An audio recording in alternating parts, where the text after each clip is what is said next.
ni Kristo ang krus. Sinasamba ka na, pinupuri o Kristo.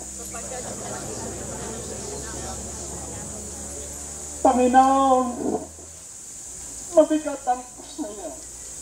Anong nagudyok sa iyo na tanggapin mo ang buong kababaan? Ang malupit na hatol